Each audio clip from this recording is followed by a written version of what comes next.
Oi, gente, voltando aqui ao meu canal. Eu fiquei um tempinho sem fazer vídeo pra vocês, mas agora eu prometo que eu vou voltar regularmente. Então agora eu tô nos estúdios da EBED, vocês vão assistir os vídeos agora como se fosse uma aula mesmo, com um slide aqui do lado, com explicações um pouco mais detalhadas. Hoje a gente vai começar o informativo 540. Eu vou fazer 2 vídeos pra vocês. Nesse primeiro vídeo, eu vou falar, o tema é amicus curiae.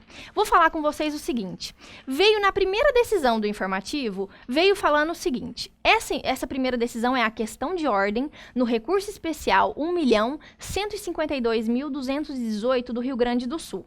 Ficou decidido o seguinte: o pedido de intervenção na qualidade de amicus curiae em recurso submetido ao rito do artigo 543-C do CPC deve ser realizado antes do início do julgamento pelo órgão colegiado.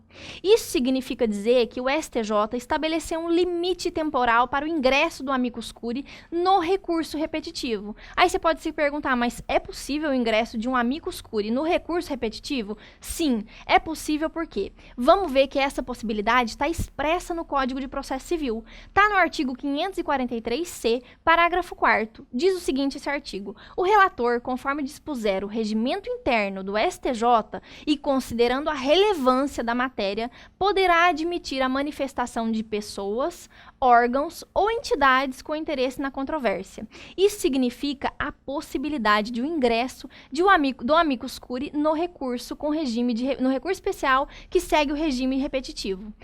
Lembrando mais uma coisa, vocês lembrem que na lei da ADI 9868, a gente tem uns requisitos específicos, que eu até costumo fazer um macete. Requisito para amicus curiae é RR, representatividade do postulante e relevância da matéria. Aqui a gente só tem um R, que é a relevância da matéria. Mas a doutrina acaba que fala que esse representatividade do postulante está implícita nesse artigo. Porque é claro que uma pessoa que vai intervir como amicus curiae no processo, ela precisa de 2 coisas. Ela precisa ter representatividade sobre aquilo que ela vai dizer, aquele posicionamento que ela vai levar à corte. Além disso, ela precisa ter uma pertinência temática. Ela precisa ser, por exemplo, vamos falar do anencéfalo. Ele precisa ter para falar sobre anencefalia, eu preciso ter representatividade naquilo que eu atuo, precisa ser um órgão da saúde, reconhecido nacionalmente, que poderia agregar informações aos ministros que não são do conhecimento dele. Então, vamos pensar qual seria a importância do amicus curiae dentro de um processo? Seria a legitimação do debate que está acontecendo no STF. Costuma dizer o ministro Celso de Mello que o amicus curiae agrega pluralização ao debate.